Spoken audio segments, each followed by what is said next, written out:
Hello, good morning to all students. Your class, subject, biology, subject,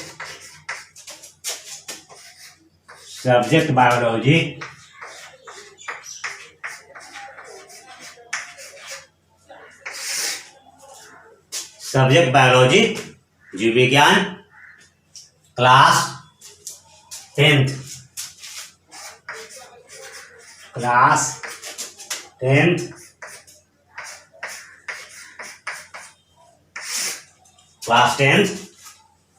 Your learning topic is respiration in plants. बतलाए थे respiration by roots बतलाना है plants में, respiration by roots. उससे आगे वाला भी बताए थे plants get diffusion, plants get oxygen by the process of है ना diffusion बतलाए थे. उससे नीचे है ना respiration by roots. In the case of plants, plants respire by roots बतलाना है. उससे पहले आपको प्रीवियस क्लासेस में बताया थे रेस्पिरेशन, टाइप्स ऑफ रेस्पिरेशन, जिसमें बताया थे आपको there are mainly two types of respiration.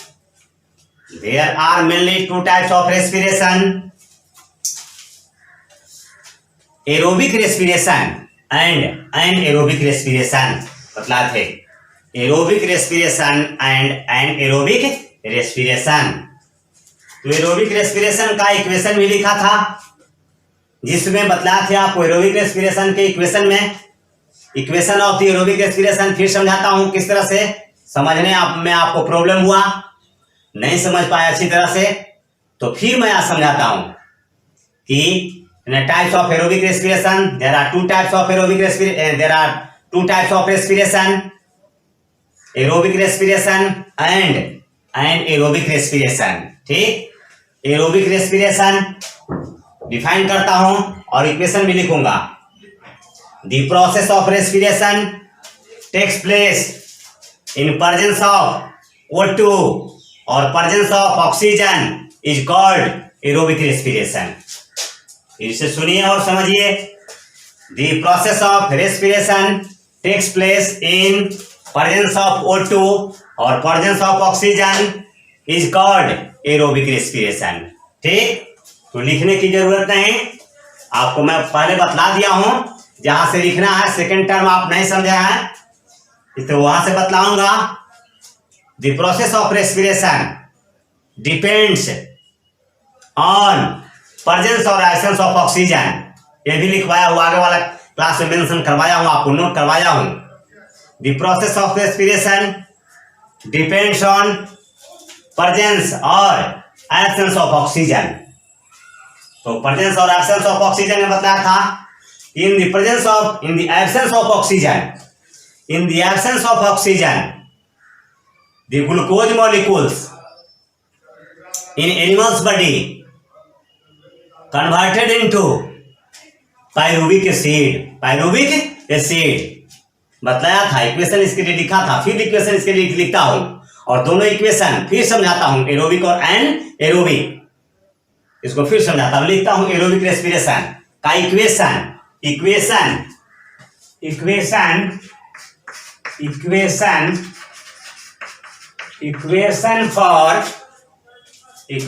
for aerobic, AEROBIC,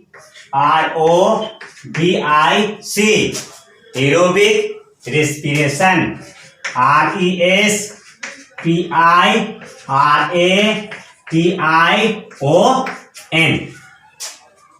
equation for aerobic respiration कहता है कि वायवीय श्वसन के लिए समीकरण, वायवीय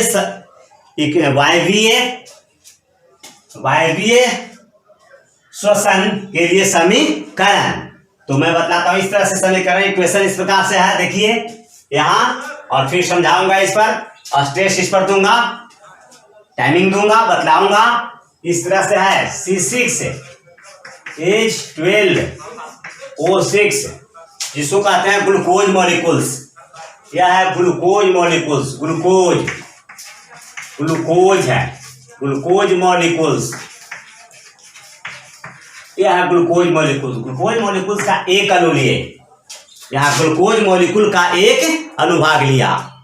और यह क्या होता है, ऑक्सीजन की एब्सेंस में, देखिए यहाँ in the absence of oxygen, in the, ऐसे ब्रैकेट में कर देंगे, in the absence of oxygen, absence of O2, कहाँ, in the absence of O2 कहाँ, ह्यूमन बॉडी के साइटोप्लाज्म में, cytoplasm in the cell, cytoplasm in the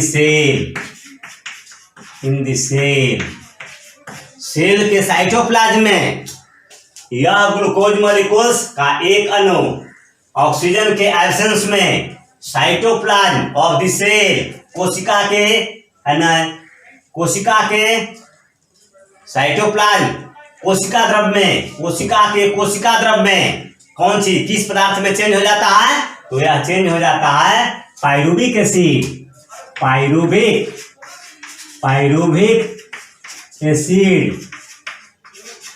acid, या इसी का दूसरा नाम है पाइरुविक एसिड। और पाइरुवेट में चेंज हो जाता है। और यहाँ पर भी दो अणु बनता है पाइरुविक एसिड का, ग्लूकोज के एक अणु से, है ना, पाइरुविक एसिड का कितना अणु बनता है, 2 अणु बनता है ऑक्सीजन के एब्सेंस में। इस प्रोसेस का दूसरा नाम, इसके जगह पर कहीं लिखा हुआ आपको बुक में मिलेगा, ग्लाइकोलाइसिस। इसको भी मैं समझाया था, प्रीवियस क्लासेस में समझाने का बहुत प्रयास किया था, समझाया था, फिर आज समझाऊंगा, है ना, फिर आज समझाऊंगा। इससे आगे इसको पूरा करते हैं इक्वेशन। इसके बाद देखिए पाइरुविक एसिड और पाइरुवेट, या पाइरुविक एसिड और पाइरुवेट का in the presence of oxygen, in the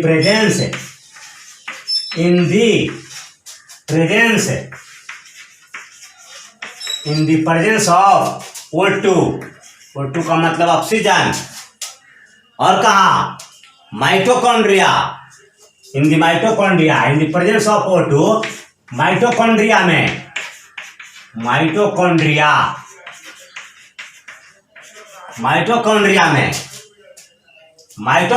में यह चेंज हो जाता है, यह पाइरुविक एसिड ऑक्सीजन के प्रेजेंस में CO2 कार्बन डाइऑक्साइड में plus H2O water plus 38 ATP molecules के रूप में यह चेंज कर जाता है।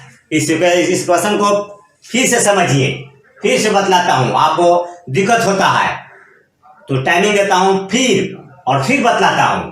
जितना बार पूछिए उतना बार बतलाता हूं, फिर सुनिए ना। इक्वेशन फॉर एरोबिक रेस्पिरेशन के लिए समीकरण शुरू किया हूं। समीकरण आपको पिछले क्लास में समझ में नहीं आया था, कुछ बच्चे ने, है ना, कहा था कि समझ में नहीं आया, तो फिर बतलाता हूं, है ना। ग्लूकोज का एक अणु लिए हैं C6H12O6, यह ग्लूकोज है, ग्लूकोज का एक अणु, 1 molecule of glucose in the absence of O2, oxygen के एब्सेंस में, अनुपस्थिति में, साइटोप्लाज्म इन द सेल, कोशिका द्रव्य में यह चेंज कर जाता है ग्लूकोज मॉलिक्यूल्स पाइरुविक एसिड में या पाइरुवेट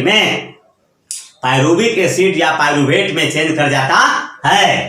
तो ग्लूकोज के एक अणु पाइरुविक एसिड का 2 अणु बनाता है, ठीक। और यह फिर फर्दर यह पाइरुविक एसिड या pyruvate in the presence of O2, oxygen के उपस्थिति में, ऑक्सीजन के प्रेजेंस में, माइटोकॉन्ड्रिया में यह पाइरुविक एसिड चेंज कर जाता है कार्बन डाइऑक्साइड में, वाटर में, और 38 ATP मॉलिक्यूल्स। ATP का मतलब एडिनोसिन ट्राइफॉस्फेट, ATP का मतलब एडिनोसिन ट्राइफॉस्फेट, लिख देते हैं ATP। ATP आपको समझ में नहीं आता होगा क्या है, और कैसे बनता है इसके लिए तो क्लास में बतलाया था, किसी किसी क्लास में, और एक क्लास में बताए, सेक्शन ए में बतलाया, बी में बतलाया, सी में बतलाया, लेकिन कोई ना कोई क्लास में डील किया था। फिर डील कर दे रहा हूँ एटीपी बनता है कैसे और है क्या। एटीपी का फुल फॉर्म पहले लिखता हूँ, एटीपी, एटीपी धीरे धीरे बतलाता हूँ। आज पहले वाला वीडियो थोड़ा सा ज्यादा था और तेजी में थोड़ा बतलाया था। मैं समझ रहा था कि थोड़ा सा 1-2 ब्लैक बोर्ड बतलाना चाहिए, काम थोड़ा होना चाहिए, तो आज मैं सजेस्ट हुआ थोड़ा सा कम काम करना है, सर की तरफ से सजेस्ट हुआ हूँ कम काम करना है, लेकिन समझाने का बात, समझाने की कोशिश ज्यादा करना है, यानी डिस्क्रिप्शन ज्यादा देना है। तो डिस्क्रिप्शन ज्यादा देता हूँ और लिखता हूँ कम, लिखता हूँ कम।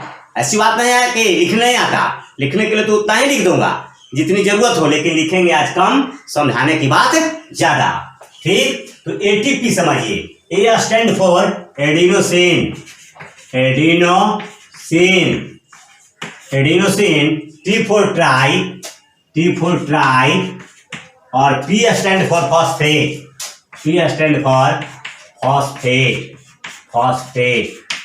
ये देखिए तो पूरा इसका फुल फॉर्म हो गया एडिनोसिन ट्राई फॉस्फेट। याद रखिएगा, एडिनोसिन ट्राई फॉस्फेट। या बनता है कैसे, या एटीपी बनता है कैसे, बनने का एटीपी के निर्माण के लिए एक साइकिल है, चक्र है, जिस चक्र का नाम है फॉस्फेट साइकिल, फॉस्फेट साइकिल। तो बतलाता हूं फॉस्फेट साइकिल कहां से शुरू होता है, बनता है कैसे, ऐसे बनता है एएमपी, एएमपी इसको कहते हैं, इसको कहते हैं एडिनोसिन, एडिनोसिन सेन monophosphate, mono, M for mono, P for phosphate, phosphate, phosphate, adenosine monophosphate. अब समझ में आया, A stand for adenosine, M for mono, P for phosphate. इस तरह से धीरे धीरे बतलाऊंगा, इतना कि समझ में आ ही जाएगा, बहुत धीरे धीरे, एडिनोसिन मोनोफॉस्फेट। ठीक, आगे बतलाता हूं, प्लस ए पी आई, इस पी आई का नाम है inorganic phosphate, inorganic, inorganic phosphate, inorganic phosphate कहते हैं इसको, इनऑर्गेनिक फॉस्फेट। ठीक, तो एडिनोसिन मोनोफॉस्फेट रिएक्ट विथ है ना inorganic phosphate, adenosine monophosphate, when adenosine monophosphate react with inorganic phosphate then ADP is formed। अब बनता है क्या प्रोडक्ट, प्रोडक्ट बनता है ADP, बनता है ADP, ADP बनता है प्रोडक्ट। इसका भी फुल फॉर्म लिख देता हूं ADP का, तो आपको समझ में आएगा। और धीरे धीरे की जरूरत होगा तो सर को आप सजेस्ट कीजिएगा, और धीरे धीरे और डिस्क्रिप्शन डिस्क्राइब करके, जैसी जरूरत आपको होगा, कुछ प्रॉब्लम क्रिएट होता होगा तो सर से सजेस्ट आप होंगे, उसके लिए कोई दिक्कत नहीं। ऑफ कोर्स आप है ना वहाँ कहेंगे, करेंगे, मैं सुधार करूंगा और बतलाऊंगा। ठीक, here A stand for, A stand for adenosine, adenosine, adenosine, D for di, adenosine D for di, और P for phosphate, phosphate, phosphate. ठीक, फिर एक बार बतलाता हूं, A stand for adenosine, D for di और P for phosphate, adenosine diphosphate. अब इस बार हो गया एडिनोसिन के 2 अणु हो गया, इस बार एडिनोसिन के 2 अणु बन गया, मिला तो बन गया एडिनोसिन डाइफॉस्फेट। अब तो प्रॉब्लम नहीं होनी चाहिए। अब देखिए फिर आगे नेक्स्ट बतलाता हूं, ये एडिनोसिन डाइफॉस्फेट, एटीपी हमको बतलाने के लिए था कि एटीपी कैसे बना या एटीपी कैसे बना, इसके लिए हमको बतलाना था। तो देखिए और फिर आगे वाला में अब एडीपी, एडीपी फिर एडिनोसिन डाइफॉस्फेट जो हम बनाए हैं, यह एडीपी फिर रिएक्ट करता है पीआई, पीआई का मतलब कि इनऑर्गेनिक फॉस्फेट से, पीआई तो वहां लिखा ना हो, यहाँ लिखा हुआ पीआई इनऑर्गेनिक फॉस्फेट, और यहाँ लिखा हूं ADP adenosine diphosphate react with inorganic phosphate से। ठीक, तो डाइफॉस्फेट यहाँ था, डाइफॉस्फेट था, इनऑर्गेनिक फॉस्फेट एक और मिल गया, तो डाई प्लस वन तो ट्राई हो गया, तब हो गया ट्राई फॉस्फेट। देखिए बन गया। अब क्या बना प्रोडक्ट? प्रोडक्ट बना है ना adenosine, adenosine, adenosine triphosphate, triphosphate बना, फॉस्फेट, एडिनोसिन ट्राइफॉस्फेट बना। इसको कहते हैं एटीपी कहते हैं, जिसको एटीपी कहते हैं। क्या कहते हैं? एटीपी कहते हैं। अब समझ में तो आ गया होगा कि एटीपी बना कैसे। अब समझ में आया कि एटीपी कैसे बना। देखिए कैसे एटीपी बन गया, एडिनोसिन ट्राइफॉस्फेट। जिस साइकिल से बना उस साइकिल का नाम है फॉस्फेट साइकिल। जिस साइकिल से बना उस साइकिल का नाम है क्या? Phosphate cycle. इसको कहते हैं phosphate cycle, phosphate, phosphate cycle इसको कहते हैं, फॉस्फेट साइकिल कहते हैं, फॉस्फेट साइकिल के द्वारा बना। ठीक। अब एटीपी के लिए एक लाइन और तब बतलाएंगे नेक्स्ट वाला कि ATP, ATP is also known as energy currency of the cell और ब्लूप्रिंट ऑफ द सेल। उस लाइन को नोट कर देता हूं तब फिर समझा देंगे। ATP, ATP, ATP is known as ATP is known as blueprint of the cell, blueprint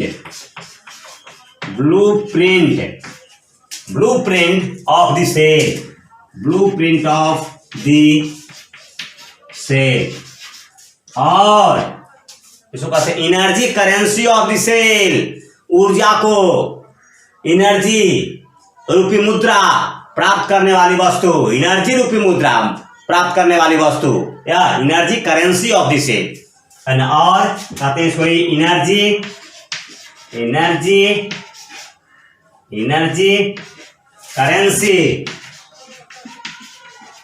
energy currency of the cell, of the cell, energy currency of the cell कहते हैं। ठीक। लिखा फिर एटीपी के लिए एक line, ATP is known as blueprint of the cell, cell का blueprint, cell का ब्लूप्रिंट है ना, मुख्य चीज जिसको कहते हैं, कोशिका का मुख्य चीज, मुख्य पदार्थ है यह। और energy currency of the cell, कोशिका को ऊर्जा रूपी मुद्रा प्राप्त करने वाली वस्तु है। ठीक। और देखिए कैसे एनर्जी, कैसे कोशिका को ऊर्जा प्रदान कैसे करती है, कैसे किसी कोशिका को ऊर्जा प्रदान करता है एटीपी। तो एटीपी में देखिए ऐसे, एटीपी जो है, एटीपी, ए टी और पी है, पी में लास्ट में लगा हुआ फॉस्फेट, पी के एडिनोसिन ट्राइफॉस्फेट, ए टी और पी है, पी तो पी, एटीपी में लास्ट में फॉस्फेट जो है टर्म है, लेटर है पी, फॉस्फेट। देखिए यही फॉस्फेट मॉलिक्यूल जो है, यही फॉस्फेट मॉलिक्यूल जो टूटता है, यही फॉस्फेट मॉलिक्यूल टूटता है सेल के भीतर में। और देखिए एनर्जी इस तरह से एनर्जी निकलना स्टार्ट हो जाता है, एनर्जी निकलना, इस रूप में एनर्जी निकलना शुरू हो जाता है, ऐसे एनर्जी निकलता है। देखिए एनर्जी निकलना शुरू कर दिया। ये फॉस्फेट मॉलिक्यूल, फॉस्फेट मॉलिक्यूल किनारे से एटीपी का पी, एडिनोसिन ट्राइफॉस्फेट में पी जो फॉस्फेट मॉलिक्यूल है वो किनारे वाला फॉस्फेट मॉलिक्यूल टूटते जाएगा, हर कोशिका के भीतर में जाकर के टूटते जाएगा और एनर्जी लिबरेट होते जाएगा, एनर्जी निकलते जाएगा। इस प्रकार से प्रत्येक जीव को है ना क्या होता है, एनर्जी की प्राप्ति होती है। चलिए एक सेकंड के लिए इसको नोट कर लीजिएगा, नोट कर लीजिए, तो मैं अगला टर्म आपको बतलाऊंगा, आगे से जो बतलाना है उसको बतलाऊंगा। फिर इसको नोट कीजिए एक सेकंड के लिए।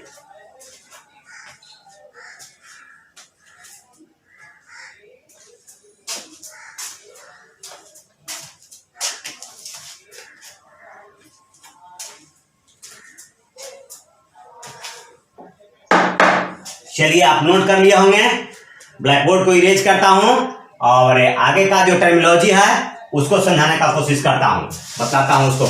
ठीक।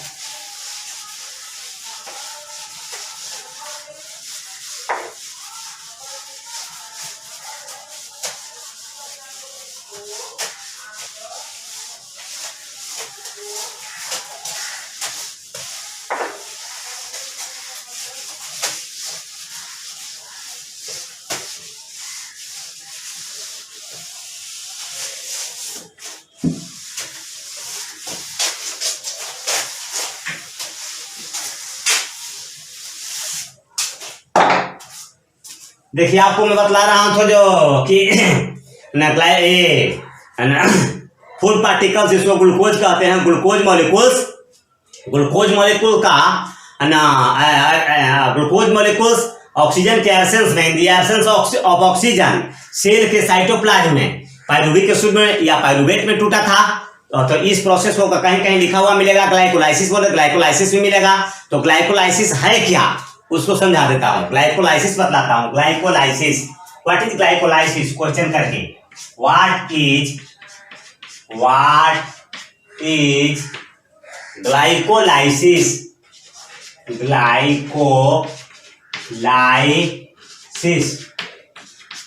What is glycolysis, what is glycolysis, glycolysis है क्या, ग्लाइकोलाइसिस क्या है इसको समझाता हूँ, सुनिएगा। लिखता हूँ आंसर, इसका आंसर क्या होगा, से आंसर क्या है उसको समझाता हूँ, है ना। It is a biological process, it is a biological process, यह एक जैविक प्रक्रिया है। It is a biological process कहने का मतलब कि यह एक जैविक प्रक्रिया है, यह जीवों में होने वाली प्रक्रिया है। ग्लाइकोलाइसिस किसी न किसी जीव में होता है ना, ठीक। तो लगा it is a biological process, ठीक। होमा करके during this process,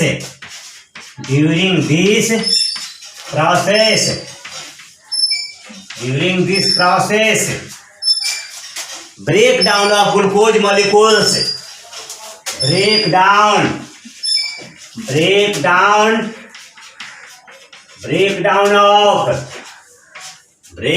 of glucose molecules takes place, and breakdown of glucose molecules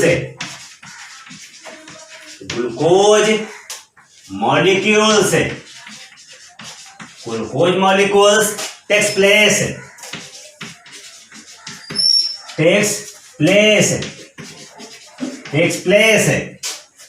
into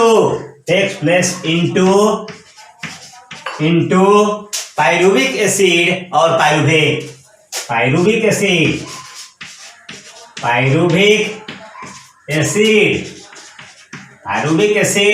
और pyruvate,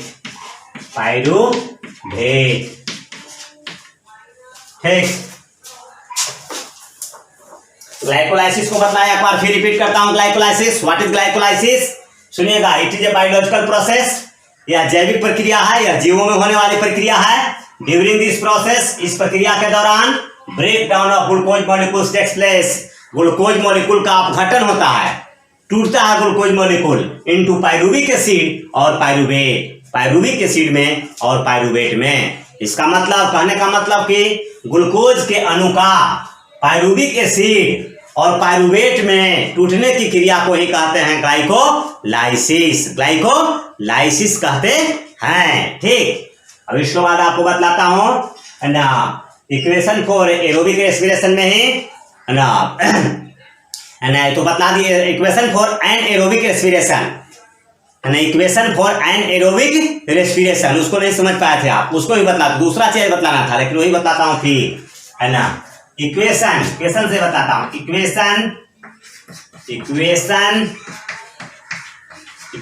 for anaerobic respiration, anaerobic respiration.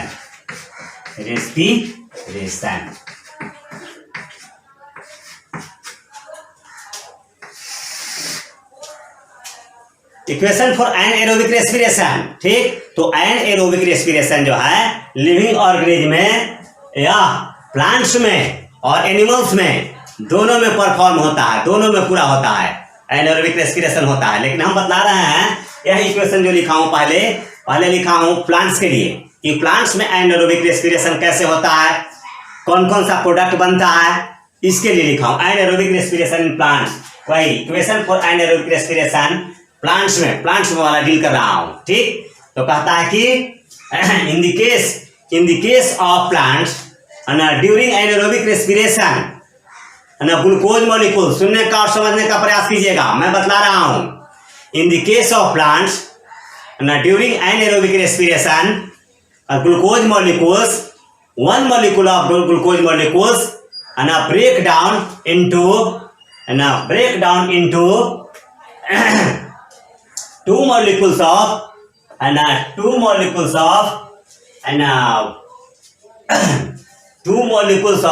ethyl alcohol, में या ग्लूकोज मॉलिक्यूल जो है ना ये है ना पता है कि इक्वेशन फॉर एनारोबिक रेस्पिरेशन में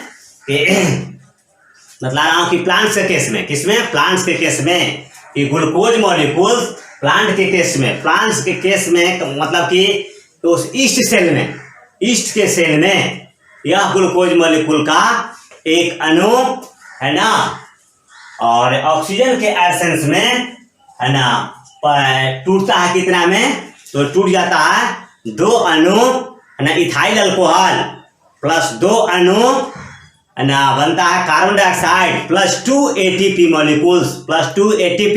मॉलिक्यूल्स बनाता है। ठीक, इसके लिए लिखता हूं इक्वेशन इस तरह से, इक्वेशन है C6H12O6, यह ग्लूकोज है, यह है ग्लूकोज मॉलिक्यूल्स या 1 से मल्टीप्लाई कर दिया है, ग्लूकोज मॉलिक्यूल का एक अणु लिया है, यह ग्लूकोज मॉलिक्यूल का एक अणु का पता है कि इन द एब्सेंस ऑफ O2 लिखना होगा ईस्ट सेल में।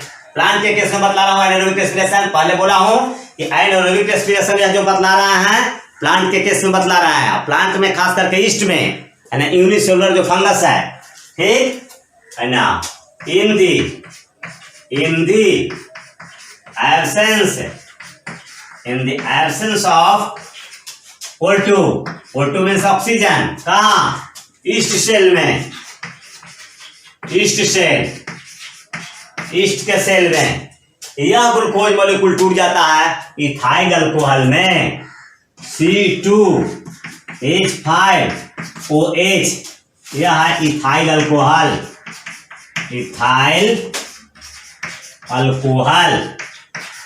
यह आधा नेम है इसका इथाइल अल्कोहल या इथानॉल में टूट जाता है और 2 अणु बनता है इथाइल अल्कोहल इथानॉल का, प्लस और प्रोडक्ट बनता है CO2 का भी 2 अणु बनता है, प्लस 2 ATP मॉलिक्यूल बनता है। चलिए आज वीडियो को जो बहुत है ना आगे की ओर नहीं बढ़ाना करना है, थोड़ा ही से समझाना है, डिस्क्राइब करना है, फिर बतलाता हूँ इसको है ना इक्वेशन फॉर एनारोबिक रेस्पिरेशन। तो प्लांट्स के लिए बतलाया, प्लांट्स के लिए बतला रहा हूं this anaerobic respiration is in plants responsible for plants, कहता है कि फूड पार्टिकल्स या glucose molecules in the absence of O2 yeast cell में, ऑक्सीजन के एब्सेंस में ईस्ट की कोशिका में यह ग्लूकोज मॉलिक्यूल्स ऑक्सीजन के एब्सेंस में ईस्ट के सेल में इथाइल अल्कोहल के 2 अणु में बनाता है ना, और कार्बन डाइऑक्साइड का 2 अणु बनता है और 2 ATP रिलीज करता